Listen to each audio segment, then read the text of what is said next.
pemerintah telah berupaya agar efek negatif pandemi semakin ditekan, agar masyarakat tidak semakin terpuruk. Tetapi kita sadar tidak semua hal bisa ditangani. Mereka-mereka ini bisa ada di kanan kiri, bisa ada di sekitar kita. Kita bisa buat apa?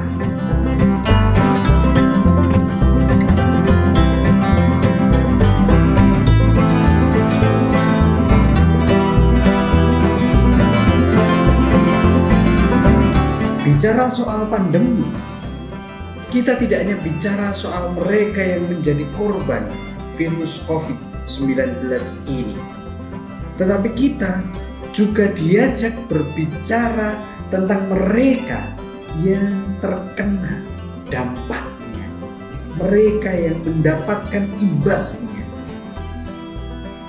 Sejauh mana kita berani peduli? Apakah jiwa sosial kita tertampar? Itu berangkat dari keprihatinan kami akan adanya saudara-saudari kita yang terpapar oleh COVID-19 dan akhirnya mereka khususnya yang menjalani isolasi mandiri di rumah masing-masing tidak bisa berbuat apa-apa karena hanya mengharapkan bantuan dari orang-orang di sekitarnya. Dan oleh karena itu Paroki Nandan ikut ambil bagian dalam tanggung jawab sosial kami untuk membantu mereka yang tidak bisa kemana-mana, harus di rumah. Dan dengan demikian kami hanya membantu sedikit dari apa yang bisa kami miliki, kami punyai, supaya saudara-saudari kita itu dalam isolasi mandiri tetap terjamin apa yang menjadi kebutuhan, khususnya untuk makan konsumsi setiap hari. Ada banyak cara untuk terlibat. Kepedulian tidak hanya ditunjukkan dengan materi. Tenaga pun bisa kita sumbangkan untuk memberi warna pada pelayanan kasih. Kami memang bekerja di sini satu karena pekerjaan harian kami libur, tidak bisa bekerja lagi karena pandemi PPKM. Jadi kami meluangkan waktu dengan sukacita untuk di dapur pelayanan ini. Dan ada banyak cara juga untuk berbagi. Ada banyak hal bisa dibuat agar gereja sungguh semakin bermakna. Dan inilah karya pewartaan yang hidup. Paroki juga dalam tanggap COVID, khususnya gelombang kedua ini, mengadakan pula gerakan untuk jatah hidup, ya, bantuan jatah hidup untuk keluarga-keluarga yang sangat terdampak, keluarga-keluarga yang sangat miskin, yang bahkan mungkin juga mereka tidak masuk dalam catatan pemerintah mungkin ya. Tapi inilah yang bisa kami lakukan, ya, memberikan jatah hidup per bulan, dan kemudian juga kami membantu untuk anak-anak yang kesulitan membayar uang sekolahnya supaya mereka tetap bisa lanjut belajar sekalipun tidak bisa datang ke sekolah, ya, karena situasi pandemi ini. Tak mampu?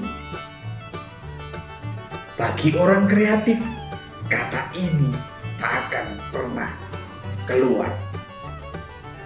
Membangun jejaring dengan orang-orang, dengan kelompok, dengan siapapun yang berkehendak baik adalah sebuah pilihan tepat untuk memberikan pelayanan yang semakin baik dan semakin luas. Semula dengan apa yang kita hitung, jumlah umat di lingkungan yang terdampak, kita hanya memperkirakan 15 keluarga yang akan kita bantu. Dalam perjalanan kemudian kita bisa menyiapkan 50. Apalagi sekarang sesudah kita bekerja sama dengan PSE, dengan Santikara, dengan tempat-tempat yang lain di sekitar kita bisa saling membantu untuk menyediakan lebih dari itu.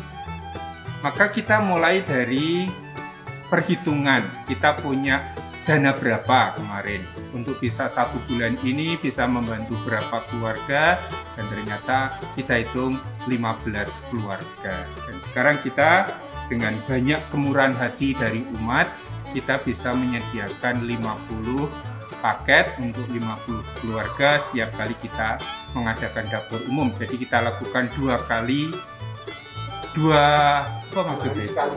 hari sekali kita kirimkan paket-paket ini. Maka terima kasih pada Romo Billy dari PSE, Suster Mariati, dan para Romo yang lain yang sudah membantu kita, saling membantu dalam menyediakan paket makan ini. Masa iya harus menunggu data yang final dulu, baru kemudian kita bergerak dan membuat sesuatu? Jangan-jangan ini hanyalah sebuah alasan untuk menghindar dari tanggung jawab sosial kita, karena data akan terus berkembang dan karenanya membutuhkan pembacaan yang terus-menerus. Berani memulai, dan biarlah Roh Kudus yang akan menyelesaikannya. Memang kita memiliki data ya, yang kita masukkan, diupdate oleh pemegang akun lingkungan di data umat keuskupan, dan itu yang kita pergunakan. Meskipun datanya belum selalu up to date, tetapi dari data-data yang ada kita memperkirakan ada berapa toh umat kita yang sedang isolasi.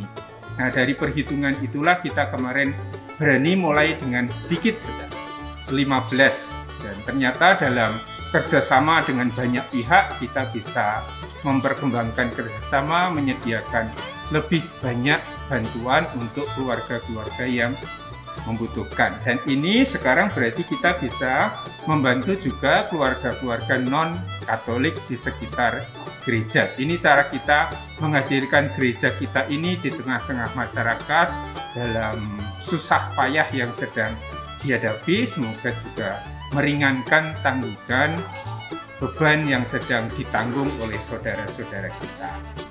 Paus Fransiskus pernah mengajak para imam agar berani berbau domba.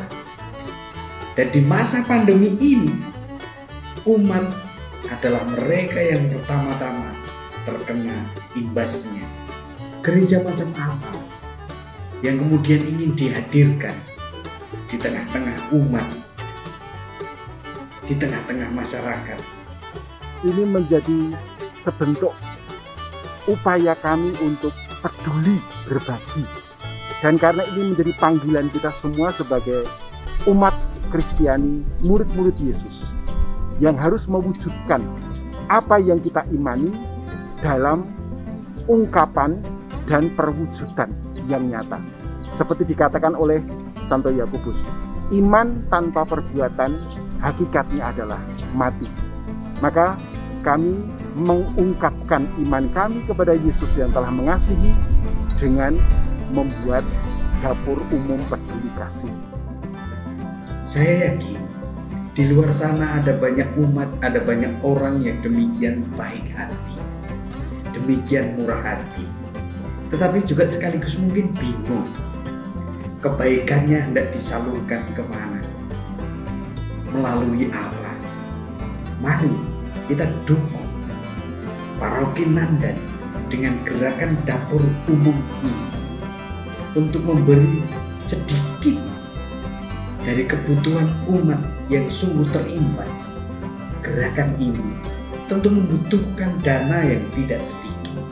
Anda bisa menjadi salah satu dari bagian gerakan ini.